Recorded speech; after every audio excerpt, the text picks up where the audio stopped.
Step number 4. Create and feature top-notch list incentives. Now that you have a clear idea of what incentives you can offer for your list, the next step is to come up with incentives that will position your list for success. There are 2 ways to do this. As I've mentioned in step number 3, you can just go through the list of incentives and pick which ones work the best with your particular traffic source. The alternative is to simply do what your competitors are doing. Pay attention to their incentives. Reverse engineer your competitors' incentives. Start with the industry standard incentive type by signing up to your competitors' mailing lists. Get a copy of their incentives. Study their materials very closely. Try to figure out their strong points and their weak points. Come up with something better by offering the same strong points while at the same time avoiding any of the weak spots. Let's face it, regardless of how tight and awesome your competitors' incentives may be, there's always room for improvement. Figure out these areas and create something better. Remember, there are 2 ways to play this. You can actually come up with something objectively better, or you can produce something that is perceived as something better. Whatever the case may be, it has to be better. How do you produce a better incentive? This is the question that's begging to be asked. Now that we're clear that we have to come up with an incentive that either blows the competition out of the water or is perceived to be better, how exactly do we go about doing that? Here are some ideas. First, you can offer an incentive that is complete. In other words, when you study your competitors' incentives, they might be holding back on certain pieces of information. They might be offering really basic information. If you came up with an incentive that is fully complete, you will stand head and shoulders above your competitors. Word might even get around that the incentive that you deliver truly solves the problem that your target customers have in a very thorough way. Another approach you could take is to simply offer longer content. For example, if your biggest competitor is offering a free booklet that lists out 10 solutions to potential list members' problems, offer a booklet that offers 20, 30, or even 50 solutions. The key here is to come up with an incentive that, on face value, is so vastly superior that people can't help but sign up for it. Don't just go with doubling your competitor. Blow them out of the water by a magnitude of 5 to 1 or 10 to 1. If the industry standard is to offer 10 solutions, come up with 50 or even 100 solutions. Like it or not, people tend to equate longer products with higher value products. Of course, you and I know that this is not necessarily the case, but there is that mental bias. Alternatively, you can offer an incentive that is more engaging to people. For example, the industry standard in your niche might involve really complicated or jargon-filled materials for all sorts of products. When you read through this, it seems like you have to be some sort of brain surgeon or rocket scientist to make heads or tails of these materials. What if you were to come up with an incentive that is written in plain 8th grade English and actually engages people on an emotional level? Your incentive will blow everybody else away because your stuff is more accessible and easier to process. What use is a seemingly complete incentive when it's written in ancient Greek? Do you see where I'm coming from? Focus on engagement. Understand that the people who will be downloading your incentives are flesh and blood human beings with real problems. Start there. Finally, you can offer basically the same industry standard incentive as your competitors, but you packaged it better. When people read the same information but it's formatted in a nice PDF with lots of helpful pictures and everything is written in a well-spaced, well-formatted way, don't be surprised that people walk away with the impression that you have a better incentive. It turns out that you're offering the exact same information. The only thing that's different is that you formatted it in a way that is more accessible, easier to process, and most importantly, easier to act upon. Reverse engineer your competitors' squeeze pages. Now that you have reverse engineered your competitors' incentives, the next step is to design a better page to give away that incentive. Again, your notes and your competitors will come in handy here. You need to come up with squeeze pages that would blow everybody else out of the water. How do you do this? Well, you can come up with better design. Maybe everybody is using the same standard design. You can start there, but come up with different elements to get visitors to engage with your page better. You should also study how your competitors' squeeze pages focus, present, and position their incentive. Are they missing something? Do they forget to highlight certain things? Maybe they're just assuming that people who will land on the squeeze page would automatically want the incentive. Come up with a squeeze page that shines the spotlight more clearly and more efficiently on your incentive.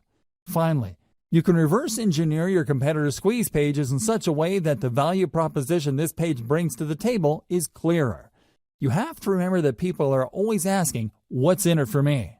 You have to answer that question loud and clear.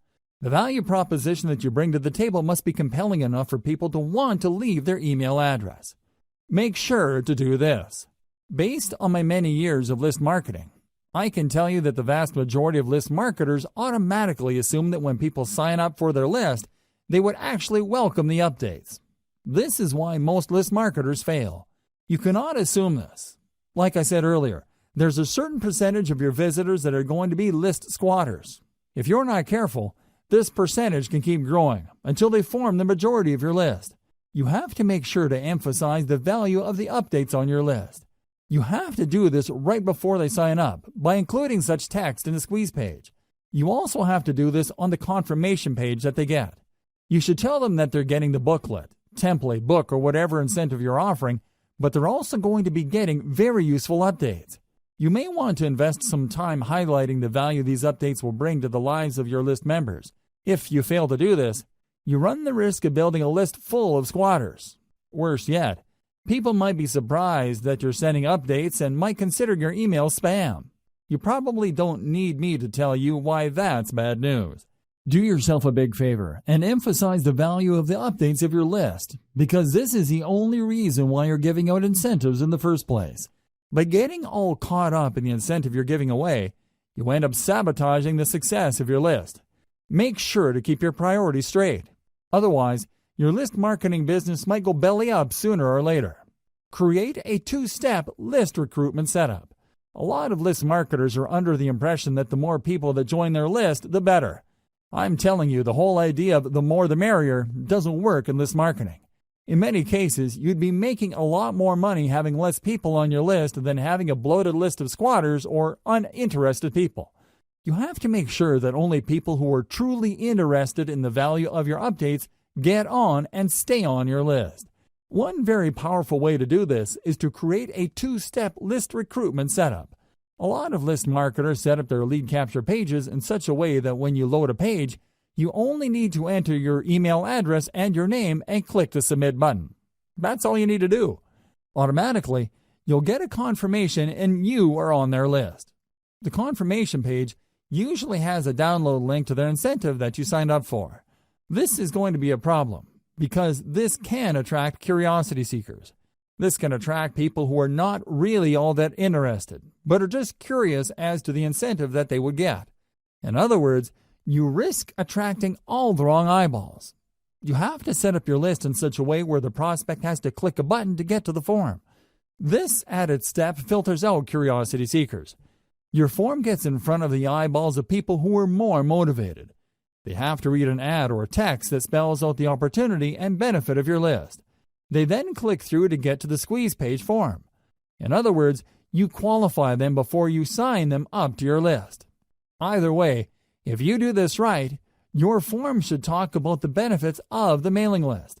This two-step process can go a long way in eliminating curiosity seekers and ensuring that people who sign up for your list are more likely to read your updates. Modern email marketing. Modern email marketing uses a two-step email recruitment process. When people click through to the email form, they're essentially asking to opt in after they have become aware of the incentives. In other words, they already know what's in it for them. They are looking to establish a relationship with you.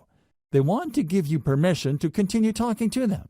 Using this two-step process is less intimidating, and they also are given the impression that they're calling the shots.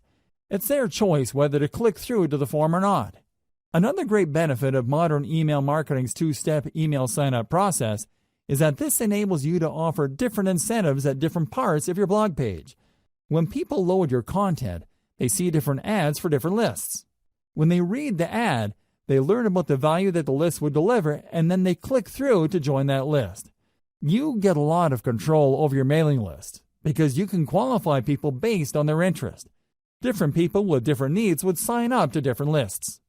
This segmented email marketing approach can lead to higher conversion rates.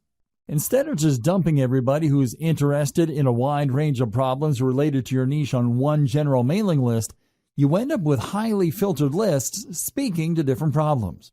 You can then offer laser-targeted solutions to each of these lists and walk away with better conversions. For more free educational content, visit learnforfree.biz. Content produced and distributed by AllSuperInfo.